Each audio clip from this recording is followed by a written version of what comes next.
നമസ്കാരം. സ്പോട്ട് ലൈവിലേക്ക് സ്വാഗതം. റാഗിംഗ് എന്ന ക്രൂരതയെക്കുറിച്ചുള്ള വാർത്തകൾ കേട്ട് മനസ്സ് മരവിച്ചവർ ഒട്ടേറെയാണ്.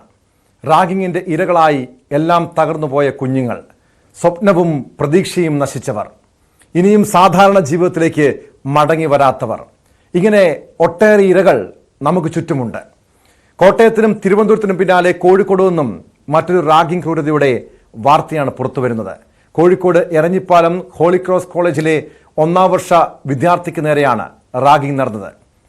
സംഭവത്തിൽ 2 വിദ്യാർത്ഥികൾ ഉൾപ്പെടെ കണ്ടാലറിയാവുന്ന 6 പേർക്കെതിരെ പോലീസ് കേസെടുത്തു. വിദ്യാർത്ഥികളെ സസ്പെൻഡ് ചെയ്തതായി കോളേജ് പ്രിൻസിപ്പളും അറിയിച്ചിട്ടുണ്ട്. നമ്മുടെ കോളേജിൽ വളരെ ശക്തമായിട്ടാണ് നമ്മളുടെ grievance cell, anti ragging cell, discipline committee നമ്മളെല്ലാ മാസവും കൂടാറുണ്ട്. അങ്ങനെ ഒരു ഇഷ്യൂസ് നമുക്ക് ഇത്രയും വർഷമായിട്ടും അങ്ങനെ ഒരു ചെറിയ ഇഷ്യൂ പോലും ഉണ്ടായിട്ടില്ല. കാരണം ഒന്ന്, ടീച്ചേഴ്സിന് കറക്റ്റായിട്ടുള്ള നിർദ്ദേശങ്ങൾ സ്റ്റാർട്ടിങ്ങിൽ തന്നെ ഉണ്ട്. അപ്പം കുട്ടികൾ ഫസ്റ്റിൽ വരുമ്പോൾ തന്നെ നമുക്ക് പ്രത്യേകിച്ച് ചില ലൊക്കേഷൻസ് ഉണ്ടാവുമല്ലോ, ചാൻസ് ഉണ്ടാവാൻ സാധ്യതയുള്ളത്. അപ്പോൾ ആ ലൊക്കേഷനിലൊക്കെ നമ്മൾ ടീച്ചേഴ്സ് ബ്രേക്ക് ടൈമിലൊക്കെ ഉണ്ടാവും. അപ്പോൾ അത് വളരെ കൃത്യമായിട്ടും വളരെ സിസ്റ്റമാറ്റിക് ആയിട്ട് നമ്മളത് ഫോളോ ചെയ്ത് കൊണ്ടുപോകുന്ന ഒരു സംവിധാനമാണ് നമുക്കിവിടെ ഉള്ളത്.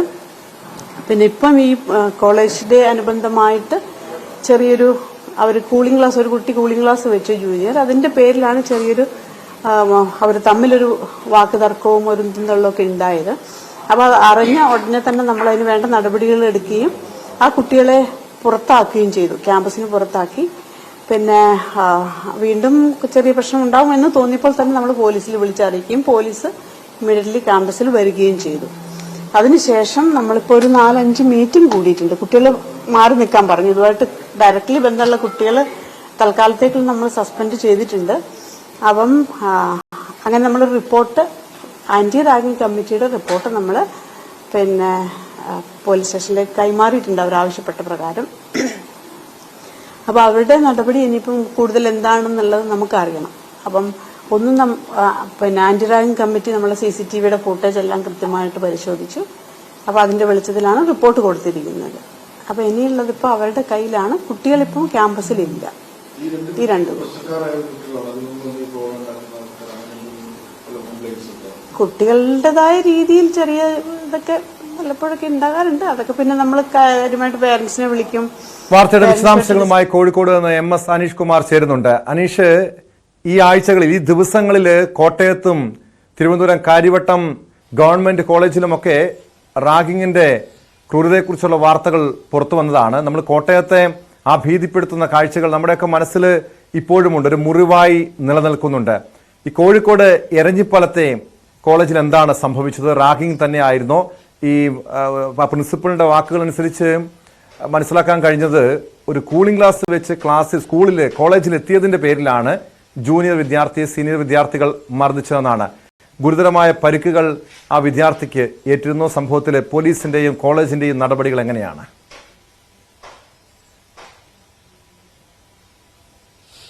ടോം, നേരത്തെ മുതൽ തന്നെ ക്യാമ്പസുകൾ ഉള്ളതാണ്. ഈ ജൂനിയർ വിദ്യാർത്ഥികൾ ഈ ടക്കിൻ ചെയ്യാതെ, അതായത് ഷർട്ട് പാന്റിനുള്ളിൽ ഇൻസേർട്ട് ചെയ്യാതെ വരിക, ഈ കൂളിംഗ് ഗ്ലാസ് ധരിക്കുക എന്നീ കാര്യങ്ങൾക്കൊക്കെ ഈ സീനിയർ വിദ്യാർത്ഥികൾ ഈ ജൂനിയർ വിദ്യാർത്ഥികളെ വേട്ടയാടുക എന്നത് പണ്ടൊക്കെ ക്യാമ്പസുകളിൽ ഉണ്ടായിരുന്നതാണ്.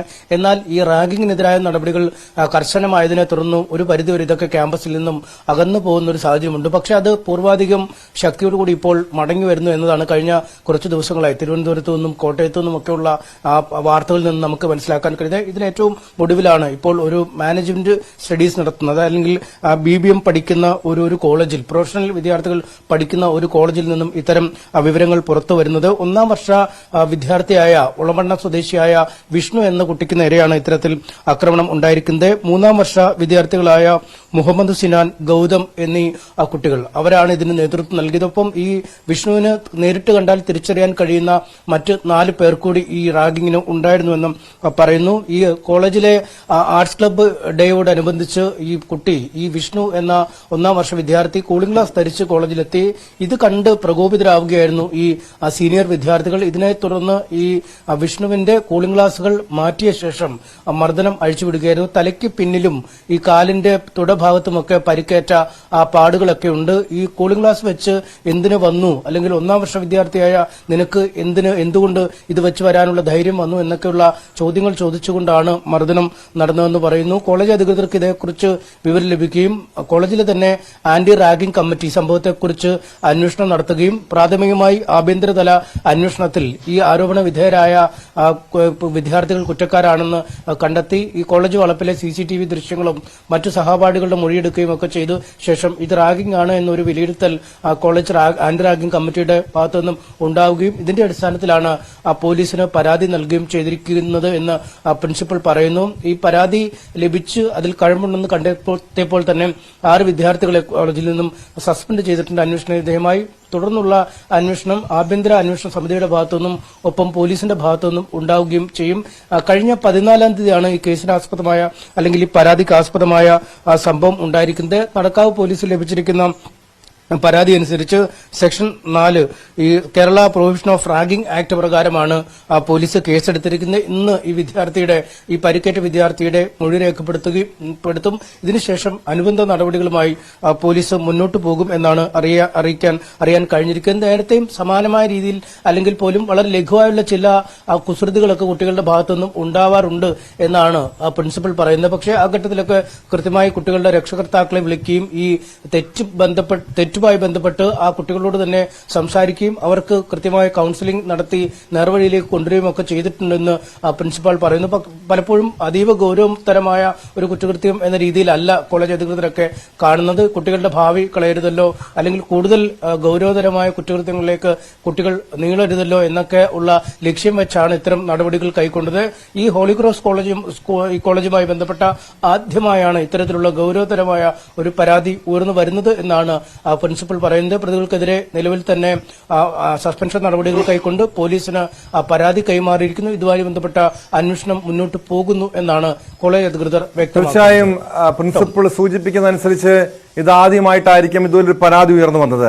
പക്ഷേ അനീഷ്, ഈ കോളേജിലൊക്കെ ആന്റി റാഗിംഗ് സംവിധാനങ്ങളൊക്കെ ഉള്ളതാണ്. ഇവിടെ ഈ കോളേജിന്റെ ഭാഗത്ത് എന്തെങ്കിലും വീഴ്ച ഉണ്ടായിട്ടുണ്ടോ? കാരണം അവിടെ CCTV കോളേജിനകത്ത് ക്യാമ്പസിനകത്ത് വെച്ചാണ് ഈ പ്രശ്നം ഉണ്ടായതെങ്കിൽ അവിടെ CCTVകളൊക്കെ ഉള്ളതാണ്, എല്ലാ ഭാഗത്തും ഉണ്ടെന്നാണ് മനസ്സിലാക്കാൻ കഴിഞ്ഞത്. അങ്ങനെ തെളിവ് ഈ സീനിയർ വിദ്യാർത്ഥികൾ മർദ്ദിക്കുന്ന ദൃശ്യങ്ങളടക്കം പുറത്തു വന്നിട്ടുണ്ട്. ഈ പരാതിയുമായി കോളേജിനെ സമീപിച്ചപ്പോൾ അപ്പോൾ തന്നെ ഈ കോളേജ് അധികൃതർ ഈ വിദ്യാർത്ഥികൾക്കെതിരെ ആരോപണ വിധേയരായ വിദ്യാർത്ഥികൾക്കെതിരെ നടപടിയെടുത്തിരുന്നു, അവരെ പുറത്താക്കിയിരുന്നു. അതോ പോലീസ് കേസെടുത്തതിന് പിന്നാലെയാണോ നടപടി സ്വീകരിച്ചത്?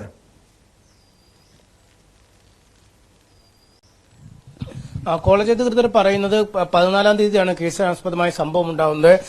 അതിനുശേഷം ഈ വിദ്യാർത്ഥി കോളേജിന് പരാതി നൽകുന്നു. പരാതി നൽകിയപ്പോൾ തന്നെ ഇതുമായി ബന്ധപ്പെട്ട തെളിവുകൾ കോളേജ് ശേഖരിക്കുന്നതിനുള്ള ശ്രമം ആരംഭിച്ചു. അതായത് ഈ കോളേജിലെ CCTV ദൃശ്യങ്ങളും പരിശോധിക്കുക, ഒപ്പം ഈ പരാതിക്കാരനായ വിദ്യാർത്ഥിയിൽ നിന്നും വിവരങ്ങൾ ആരായുക, ഒപ്പം ഈ സഹപാഠികളായ വിദ്യാർത്ഥികളിൽ നിന്നും എന്താണ് കോളേജിൽ നടന്നത് എന്നത് സംബന്ധിച്ച വിവരം തേടുക എന്നീ കാര്യങ്ങളൊക്കെ ചെയ്തു. അതിൽ നിന്നാണ് പ്രാഥമികമായി റാഗിംഗിന്റെ പരിധിയിൽ വരുന്ന കുറ്റകൃത്യങ്ങളാണ് ഈ ആരോപണ വിധേയരുടെ ഭാഗത്തു നിന്നും ഉണ്ടായിരിക്കുന്നത്.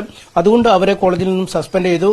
ആ ഘട്ടത്തിൽ തന്നെ ഈ കൂടുതൽ അന്വേഷണം വേണമെന്ന് വ്യക്തമായ സാഹചര്യത്തിൽ ഇത് റാഗിംഗ് നിയമത്തിന്റെ പരിധിയിൽ വരുന്ന കാര്യമായതുകൊണ്ട് തന്നെ പോലീസിലേക്ക് റിപ്പോർട്ട് ചെയ്തു. പോലീസിനെ കോളേജിൽ വിളിച്ചു വരുത്തി എന്നൊക്കെയാണ് പ്രിൻസിപ്പൽ പറയുന്നത്. എന്തായാലും ഇത്തരം റാഗിംഗ് സ്വഭാവമുള്ള കുറ്റകൃത്യങ്ങൾ അതത് സ്ഥാപനങ്ങളിൽ ഉണ്ടാകുമ്പോൾ അക്കാര്യം കൃത്യമായി പോലീസിനെ അറിയിക്കണം. പോലീസിനെ അറിയിച്ചില്ലെങ്കിൽ ഈ സ്ഥാപന മേധാവിക്കെതിരെ റാഗിംഗ് വിരുദ്ധ നിയമത്തിന്റെ അടിസ്ഥാനത്തിൽ കേസെടുക്കാൻ കഴിയുന്ന ഒരു സാഹചര്യമുണ്ട്. പലയിടങ്ങളിൽ നമ്മൾ കാണാറുണ്ട്. ആദ്യഘട്ടത്തിലേക്ക് ഈ പരാതികൾ വരുമ്പോൾ ഈ കോളേജ് അധികൃതർ പരമാവധി ഇത് ഒതുക്കിവെക്കാനുള്ള നീക്കം നടത്തും. അത് വിദ്യാർത്ഥിയുടെ ഭാവി പോകേണ്ടതില്ല എന്നായിരിക്കും ഒരു വശത്ത് വിചാരിക്കുക. മറ്റൊരു വശത്ത് ഈ സ്ഥാപനത്തിന്റെ പേര് ചീത്തയാവും. കാരണം ഇപ്പോൾ വലിയ മത്സരം നേരിടുന്ന കാലമാണ്.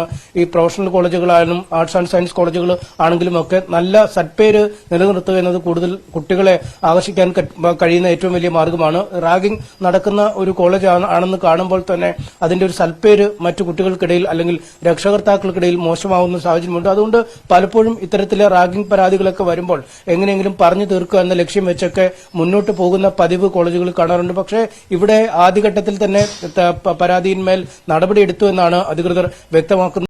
കുട്ടികൾക്ക് സസ്പെൻഷൻ നൽകി, അതേസമയം തന്നെ പോലീസിനെ വിവരം അറിയിച്ചു, പോലീസിന് റിപ്പോർട്ട് കൈമാറി. ഇതിനുശേഷം പോലീസ് ആ നിയമ നടപടിക്രമങ്ങളുമായി മുന്നോട്ട് പോകുന്നു. മറ്റ് പലപ്പോഴും ഈ ഹോട്ട്സ്പോട്ടുകളൊക്കെ ഉണ്ട് കോളേജുകളിൽ, ഓരോ ഇടങ്ങളുണ്ടാവും. ഈ കുട്ടികൾ ഒന്നിച്ച് കൂടുകയും അവിടെ ഈ റാഗിംഗ് പോലെയുള്ള കാര്യങ്ങളൊക്കെ ചെയ്യുന്ന ഇടങ്ങളൊക്കെ ഉണ്ടാവും. ഈ ആർട്സ് ആൻഡ് സയൻസ് കോളേജുകളൊക്കെ ആണെങ്കിൽ യൂണിയൻ ഓഫീസുകളും മറ്റ് വിദ്യാർത്ഥി സംഘടനകളുടെ ഓഫീസുകളുമൊക്കെയാണ് പലപ്പോഴും ഇടിമുറികളായി അറിയപ്പെടുക. പക്ഷേ അത്തരം ഈ സ്ഥാപനങ്ങൾ അല്ലെങ്കിൽ അത്തരം ഇടങ്ങളൊന്നും ഈ പ്രൊഫഷണൽ കോളേജുകളിൽ സ്വകാര്യ മാനേജ്മെന്റുകളുടെ ഉടമസ്ഥയിലുള്ള കോളേജുകളിൽ കാണാൻ സാധ്യത വളരെ കുറവാണ്. അങ്ങനെയൊക്കെ തോന്നുന്ന ഇടങ്ങൾ കൃത്യമായി നിരീക്ഷിക്കാറുണ്ട്. അത്തരം ഇടങ്ങളിൽ CCTV വെക്കാറുണ്ട്. ഒപ്പം കൌൺസിലിംഗ് വളരെ ഫലപ്രദമായി തന്നെ നൽകുന്ന ഒരു ഇടവും കൂടിയാണ് ഈ കോളേജ് എന്ന് പറയുന്നത്. എന്തായാലും ആദ്യത്തെ സംഭവം എന്ന രീതിയിൽ തന്നെയാണ് കോളേജ് അധികൃതർ പറയുന്നത്. നമ്മൾ ഈ റാഗിങ്ങിന് ഇരയായി എന്ന് പറയുന്ന കുട്ടിയുമായി ബന്ധപ്പെടാൻ ശ്രമിച്ചെങ്കിലും പരസ്യമായി ഒന്നും പറയാനില്ല, അല്ലെങ്കിൽ പുറത്ത് ഈ മുഖം കാണിക്കാൻ താല്പര്യമല്ല എന്ന രീതിയിലൊക്കെയാണ് ആ കുട്ടി പറയുന്നത്. എന്തായാലും നിലവിൽ എടുത്തിരിക്കുന്ന നടപടിക്രമങ്ങളിൽ ആ കുട്ടിക്ക് തൃപ്തിയുണ്ട്. ടോം.